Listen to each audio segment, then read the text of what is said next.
All right, what's up, fellow Lords of Gaming, and welcome back to another episode of Marvel Future Fight. So we got the patch details for the rolling patch. I'm surprised that it's a rolling patch, but we got the patch details for the No Way Home finale patch, and let's go over some of those things. So basically, the patch starts off informing us some surprises here. You know, the Sinister Six has gained new power. The additional patch, we're going to get new uniforms for Green Goblin, Dr. Octopus, and Electro, but we're also going, and then it says, this is the weird part to me, it says, and meet Electro, Mysterio, Vulture, and Sandman, who have become even stronger through potential awakening and transcendence. So Doc Ock already has his awakening transcendence, which is great. Means he gets a new costume. Awesome. Electro is going to be receiving an awakening, but we get nothing for Green Goblin. This makes me a little nervous because I'm essentially believing that they're going to hold out on a tier 3 for Green Goblin coming into the anniversary event, I can't say the damn word, anniversary event. But the problem that I have with it is, my hope is that they don't pull a fast one on us like they did with Echo, where we end up getting another uniform for this dude in some way, shape, or form. Just give us the T3 or Awakening. We've seen this happen before and just doesn't look good. But let's take a look at some of these characters so that way we basically get an idea of what exactly is going down. So unfortunately, these characters in Vulture, Mysterio, and Sandman are not getting any new uniforms. So this is the exact opposite, because it's still just as bad, especially for a character like Sandman, who hasn't had a uniform in ages. It really doesn't help him at all. Mysterio might at the very least be somewhat useful. I still use him inside of Shadowlands, but that's just about it for me. We'll go over their awakenings though in a minute. So then we get, these are the 3 characters that we are going to get updates for. So let's go over Green Goblin first. Green Goblin, aka the Iron Patriot, with the Dark Avengers. He was a blast character. He is making a return. Yeah, he's making a return to a speed-based character. That's good for him, right? I mean, I think we could all use a little bit less blast characters. So first off, he's getting a 5% increase to his chain attack. So it's going to be increased chain hit damage by 15% attacking. Right, then we get some different information here for him as well, because kind of cool, he's getting a really good leadership. Yeah, Green Goblin's getting a good leadership. Let's take a look at the one he currently has, which is called the Goblin Kings. This one applies to all Dark Avenger allies, and it increases all basic attack by 60%. Now, how you feel about this is going to be one of those weird points, because you're going to lose that 60% that's applied to Dark Avenger allies. But here goes the good thing. His new leadership is going to be called the True Goblin, and he's going to apply to all allies and increase basic attack by 40% and ignore target dodge rate by 40% as well.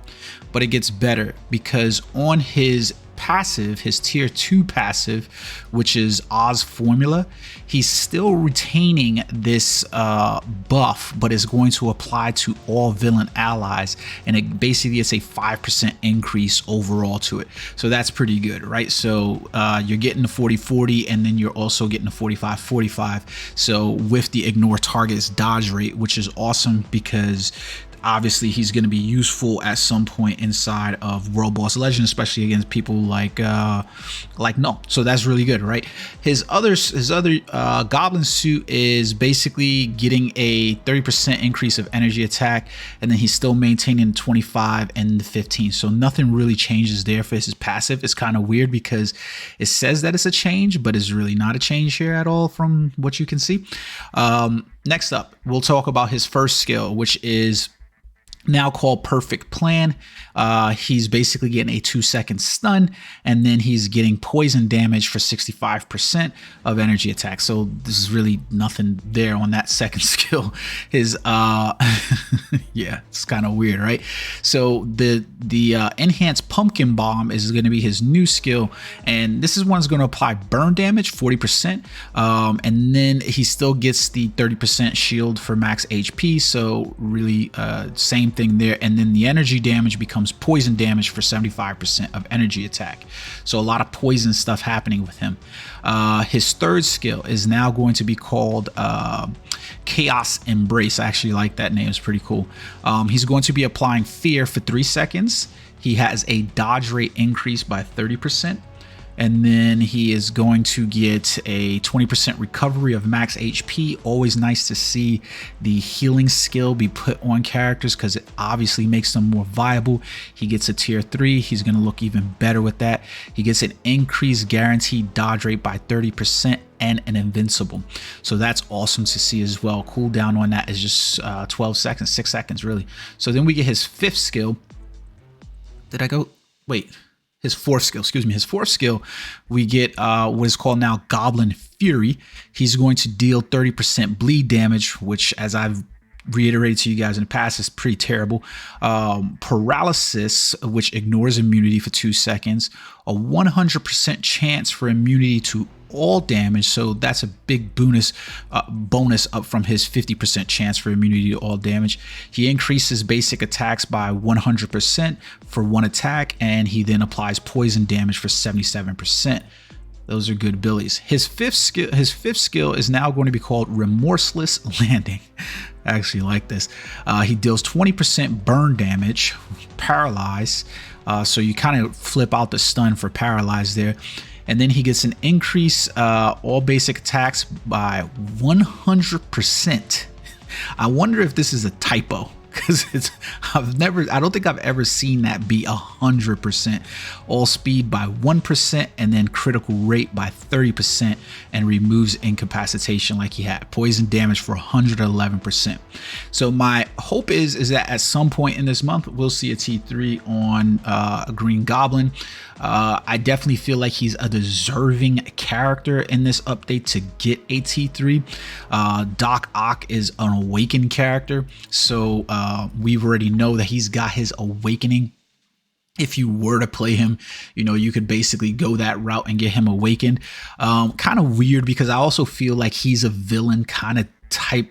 I don't know. I feel like Doc Ock is also one of those characters that's deserving of a tier 3, but I get it. You know what I mean? To be honest with you, these Superior Spider-Man uniforms and the Superior Octopus uniforms, they were some of my favorite. My favorite reads on Spider-Man had to be when him and Peter did the Topsy Friday or whatever the hell you call it, those movies, but they did the body switches. Well, I guess technically it wasn't a body switch, but you get what I'm saying. So I'm gonna miss these uniforms, but it's nice that we're gonna get the very Alfred Molina look coming in. I think he basically iconicized that role for himself. I think you just kind of get characters that just fall in, and it's just really amazing that he gets that. So not a lot changes here on his uniform effect, except that his uniform base kit now has a 15% recovery of max HP. I love the fact that they're either putting them on the uniform effect or putting them directly inside the skills, and we're not getting these recovery effects inside of artifacts. That is something that we simply need to do away with. So let's take a look at his skills inside here. So on his skills, like Doc Ock, he just wasn't a character for me that I was going to level up. So I didn't raise any of his skills, and I didn't try to push to get him there because strength of the character wasn't really there. So let's see what changes we have for him, right? So his first skill, his mutagenic growth, is basically going to get an increase of it's a 40% increase of physical attack and decreases basic damage received by 20%. Tentacle upgrade is now going to have a chain hit damage of 20%, a guaranteed critical rate of 25%, and then an increased skill damage by 35 and an increased bonus damage by 35. So you essentially lose the increased guaranteed dodge rate, but this is probably going to be placed on another skill. So let's take a look. Okay, so first skill that we get inside of here is now going to be called Menacing Blow. Still nothing to write home about on it, just a stun 3 second effect on it. Second skill is going to be called Tentacle Sting. It applies to enemies and they get 30% bleed damage, which is trash, but it also has the incapacitation, which removes the active buff from a target. His third skill is still going to be called Tentacle Shockwave, and it has a 100% chance for immunity to all damage, and then we get a lightning damage of 78% still there. His fourth attack is going to be called Ruthless Assault.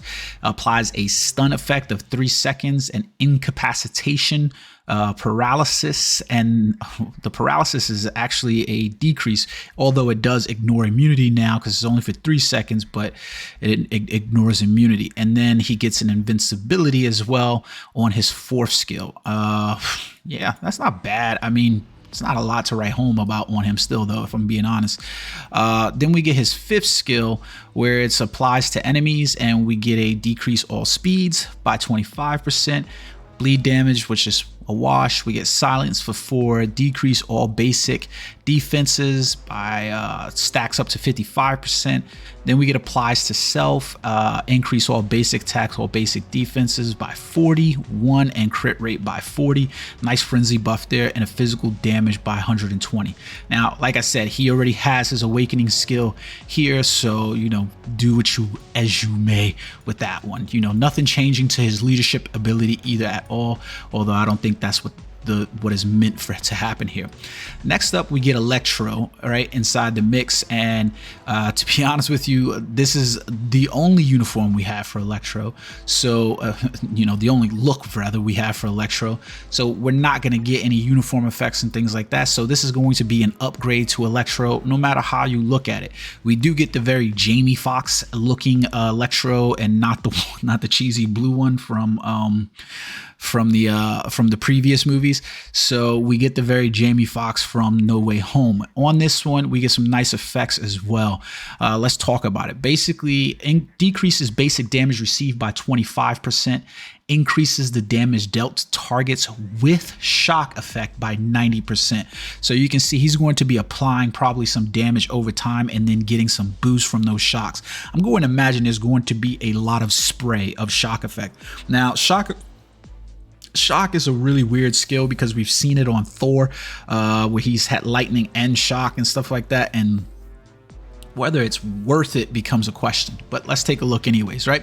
Excluding bosses, he increases the enemy's damage decrease by 30%. So those are the uniform effects. So now let's take a look at his skills, and let's look at his leadership, which was nothing to, I guess technically nothing to complain about necessarily, right?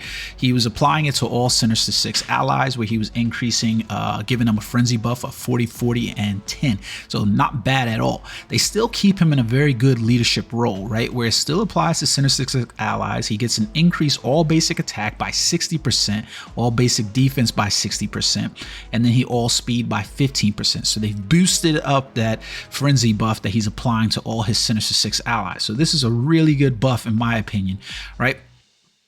Next up, we take a look at his electric battlefield passive. I think that's replacing, what is that, his tier 1? Yeah, so that should be his tier 1. So I think that should be replacing this one. Yeah, I think it's unstable current. So it's kind of weird here because we can see this one is increasing. So we're getting a buff of 15% to the lightning damage, basically, right? And then we get a increased basic damage dealt to superhero faction by 30, and a decreased basic damage received from the superhero faction by 30 as well. So kind of weird because I feel like this would make him pretty good for PvP situations, more than PvE. We don't really have situations inside PvP where PvE where we're fighting a lot of heroes. You see what I'm saying? So it's a little bit weird there. We'll have to see how that one plays out, because typically when we see that superhero, it leads to being like, hey, maybe I'm gonna face off against a superhero inside there. So it's a very situational buff in terms of that, but we'll see what happens, right? Then we get applies to enemies for his third skill is basically was being changed here from Thunderbolt to Electricity Absorption. It's going to apply to all enemies. He gets a 30% shock damage. He also now has a 35% recovery of max HP, and then he gets a very weirdly written skill, or either it's weirdly written or this is going to be a completely new skill that we have not seen before. He gets an accumulation, but it's an accumulation not for damage dealt, not for damage received, but accumulates for movement distance upon moving for 8 seconds. Increases all basic attacks by 1.2% for every 1% accumulated movement distance proportional to max accumulated movement distance. Really weird, because I don't think we've ever seen this before, and I don't know how the hell this would calculate, where basically your damage is basically accumulating for you moving around the map. Going to be weird to see how that pans out and how that plays out, but I'm really interested in the character now, and especially his uniform, simply because of this. This should be very interesting, right? His fourth skill is also getting a little bit of a change here, where he gets a 30% shock damage inside of here.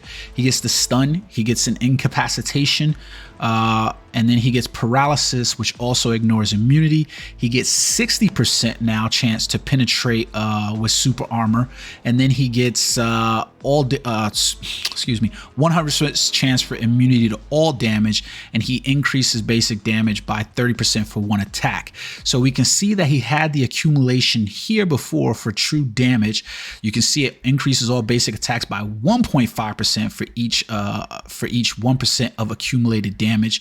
And it was being, so we're basically getting this move to his third skill, but it's being completely changed. I'm dying to see how this plays out, because this is going to be a very new, interesting mechanic. I don't think we've seen that one before at all. Then we get his fifth skill, which is now going to be called Teleportation Spark. The really good thing about this one is that it enables attacking enemies who have activated the ignore targeting effect. Yeah. And then it also is a V-pad skill on his fifth. So this is applying to enemies. He's going to deal 30% shock damage with a 20% decrease of lightning resistance, which is going to stack up to 75, along with the decrease of all basic defenses, which is going to be a up to 75 as well. Then he applies to self that frenzy buff, which is going to be he's first of all, he's getting invincibility.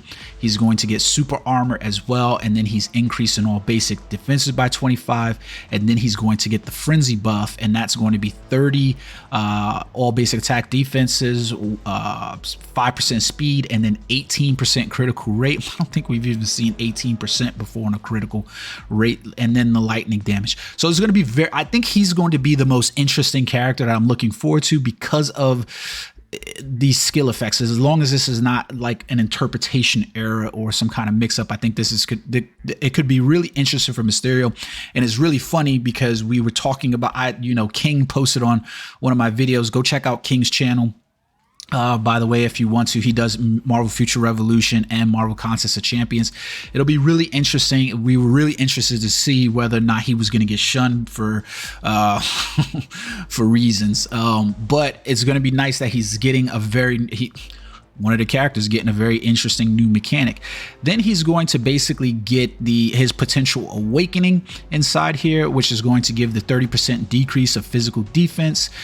He's going to decrease mind resist by 30%. I don't know why in the hell mind resist is on there. Like, decreases mind resist by 30%. Like, why? Why is that there? Like, for real, like, why are we decreasing mind percent by 30%? 10% decrease of lightning resistance, which is going to stack up to 70. Critical rate increase by 35. Critical damage increase by 35. Ignore target's dodge rate by 70. Invincible, remove all debuffs. Increase basic damage by 50% for one attack. Increase all basic attack by 25. Basic defense by 25. And then lightning damage. Now, here goes the interesting thing, is that if you go inside here and you look at, let's see what Doc Ock's skill was here, his awakening skill. His awakening skill has some of the stuff on there. You can see the 30% physical defense, blah, blah, blah. You can see the lightning resist, then you can see the mind resist, right? And then you can see the invincibility. Now there's more buffs to be added on here completely, but the interesting thing is essentially, this is I hate to say this about the game. I'm happy that these characters are getting awakening, but without them getting uniforms, it doesn't really seem to make a difference, because you're basically giving a character something else, but without giving them the full complement. You're giving them the half treatment. But here goes the bad part about looking at these characters, right? Is essentially with Vulture, with Mysterio, and with Sandman, it's a copy paste. Like Electro's skill that he's getting for his awakening is going to apply to all 4 of the Sinister Six members that are getting awakening now. So Mysterio, Vulture, Sandman, they're all getting the exact same buff. It is absolutely lazy, right? And then even worse than that is that if you let me pull this up for you guys here. If you pull up the here, they all get the same visual awakening as well. So it's not changed in any way, shape, or form. So that, yeah, I don't know. I don't know how I feel about that. Just a little bit negative about the, the use there. Now, artifacts, I could care too less about. Those are what they are, but we are getting artifacts for all 6 of the Sinister Six members. Let me pull this up so that way you can actually see them. We're getting one for Doc Ock, is going to increase all basic damage to alien characters by 25%. Really interesting. Mostly from the perspective that I guess this would do well against Null inside World Boss Legend. I don't know. Then we get Green Madness for Green Goblin, increase all basic attacks by 25%. Nice to have. No reason to hunt these down. Sandman, decrease basic damage received from superhero faction by 20, increase max HP by 15. So you can see these right here. I hate to say it, but the artifact system in this game is trash. Kind of reminds me of the badge system inside Marvel Future Revolution. They're just hard for me to feel invested in, because they're monetized so heavily in such a way for you to get them.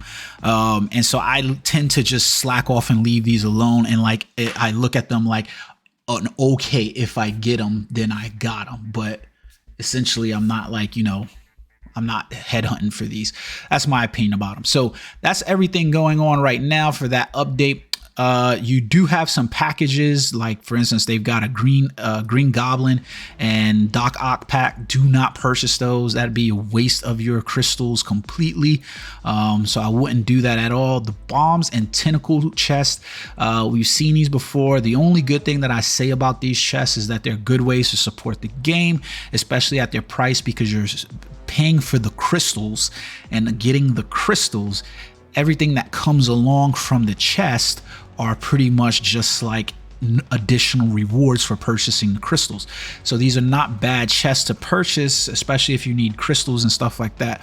And then you just want to get extra items, because most of these, the bios, the gold, the cosmic Q frags, you're most likely not going to get those. But at the price, when you look, like if I've complained about it before in Marvel Future Revolution, I'll point it out for you here. For $10, you're going to get 1,100 crystals. So the value to dollar to value ratio is there, because you're paying for crystals and getting something extra that is just like, part of the game. You know what I mean? They're not asking you to basically buy gold. You're basically buying crystals and getting gold, or fodder mats as addition. It's one of the problems that we're running into right now inside Marvel Future Revolution, where they want us to play squad-based content, but there's no way to get additional fodder, especially the way they're monetizing the shop. And this is why I say certain things are bad compared to Marvel Future Fight, and why you hear me say certain negative things about Marvel Future Revolution compared to Marvel Future Fight. Because here, if I pay $10, I got my crystals, and then I just got something extra. gold, for instance. They're not selling me and monetizing gold to me. They're not monetizing, you know, base level Omega cards to me. They're not monetizing materials and things like that. They're monetizing the crystals, and the crystals are accepted value, and everything else is just extra. So it doesn't, you know, hurt me to open up my wallet. There are going to be some celebration events that are going on inside here. With the Sinister 6 update celebration special event, the uniforms are going to be 40% off. I have a feeling with the new T3 excuse me, with the celebration event, the anniversary event, that there's going to be a 50% off. So if you feel like waiting till then, the end of the month, and there's no real reason for you to rush on these characters, that'd probably be a good idea. Along with that, they dropped the uniform options inside here. I don't try to judge the uniform options based on whether it's a good uniform or not. I just judge it based on whether or not it's a uniform that is accessible to other players. So let's take a look at these. Swordmaster, the classic. This is probably a pretty bad uniforms, just simply because leveling up this character is Archangel, America Chavez, Luna Snow. I always hate to see Luna Snow as a uniform, especially since this is her lifestyle, so it's not even her newest one, because you essentially basically have to pay to level that character up, and then you've got to pay the additional $30.99 for, you know, a mega uniform upgrade ticket, unless you have acquired mega upgrade ranks. Quicksilver is sitting inside there as well. Obviously this is probably going to be one of his better uniforms other than his beach day uniforms, but so it's kind of a bad I think overall for the Green Goblin, these are pretty bad options. You at least got 1, 2, 3 bad options inside his, so that's a negative. Then we look at Doc Ock's uniform. Sabretooth, Uncanny Avengers. I want to point this out specifically for this character, right? Because this is one of the things, like, I always talk about Sabretooth with respect to this, because Sabretooth and Nick Fury, I think, are the two best features to kind of point this out. I love this uniform, like absolutely love this uniform. The detail and everything on it, just extremely well done. And this was his base kit level uniform, right? But then we get this new Uncanny update uniform for his uniform, and we get this, and there's no comparison at all for this uniform compared to this uniform. There's just no comparison in terms of, like, look at the detail in his hair, his beard, his eyes, his teeth, everything down to his hands, and even, you know, the streamlined things right here. And I hate this because this wasn't even a good uniform for him, so I wouldn't even purchase that uniform if I was you. But it's just one of those things where one of the things I really want them doing going into the 7th year is adding in some kind of uniform transmog system, so that way we can basically equip the look of the uniforms that we want while still utilizing the uniforms that we have. Even if something like I have to own that uniform in order to use that look, guys, just do this, okay? Because but then we've got the Light Sirius uniform for Sharon Rogers. This is a good uniform. The Super Giant, this is a good uniform. Invisible Woman, Future Foundation, not a good uniform. A good uniform in terms that if you purchase the pack, you can get her pretty easily.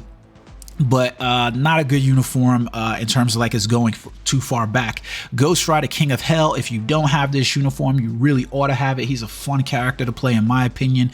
Like, I use him inside squad battle, and I use him inside of other modes like World Boss, just because he's kind of fun to play and kind of fun to look at. Ghost Rider is one of my favorite characters as well. He's a character I would love to see inside Marvel Future Revolution. I think he would be cool to see him riding around on his Hell bike as his movement and stuff like that, and just the fire damage and stuff. I really would love to see Ghost Rider as a playable character inside Marvel Future Revolution. Then we get over here for uniform options for Electro. Luckily, these are very accessible uniform options for Electro. I'm happy to see that. We got Baron Zemo for the Marvel Studios and the Falcon. We've got X-23. We've got Captain America. Like, these are bad uniforms, but they're free to play options. You don't have to do a lot to get these characters' uniforms leveled up. Doctor Strange, Marvel Studios and Avengers Infinity War. We're obviously well beyond that uniform now, but it's still a very free to play friendly uniform to level up. And then we got Loki. So President Loki, this is going to be one of his good uniforms, and if I'm correct, it's a synergy uniform. So think about that. We've got some of the same special events that we normally have coming up. Token events, open up the Sinister Six chest. You can get some of these Dimension CTPs, some of the uniform upgrade tickets, and plenty of upgrade fodder material. Along with that, we're going to have hero growth bonus missions for all of the Sinister Six characters, as well as energy bonus missions, a 7-day check-in, and we're going to have plenty of black antimatter and character ranking events for all of the characters. And on top of that, bonus of 50% off artifact unequip costs. Now, I don't really understand necessarily the artifact unequip costs, because essentially the way it works in this game is that if I had a level 4 and I now have a level 5, I don't really care about the level 4 anymore.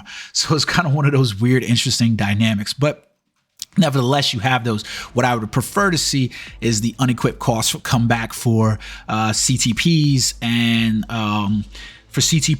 for Uru. I would love to see those cycle on a monthly basis, or at least a quarterly basis, where we're able to do those and unequip those things as well at half the cost. Those would be really interesting to me. So that's everything that's coming inside this update tonight. Now it's going to be a rolling update, so it's going to start at like 8 o'clock and then just roll over until start at 8 o'clock Pacific time, means 11 o'clock time. I'll try to give you guys updates on my impressions for all of the characters across the board. I don't necessarily intend on awakening any of these characters unless Electro just happens to be a lot of fun. Then I will probably level him up, and you know what, because it's Jamie Foxx, I'll probably level up the character anyways to see what he pans out and looks like. Hope you guys enjoyed this. Until next time, peace.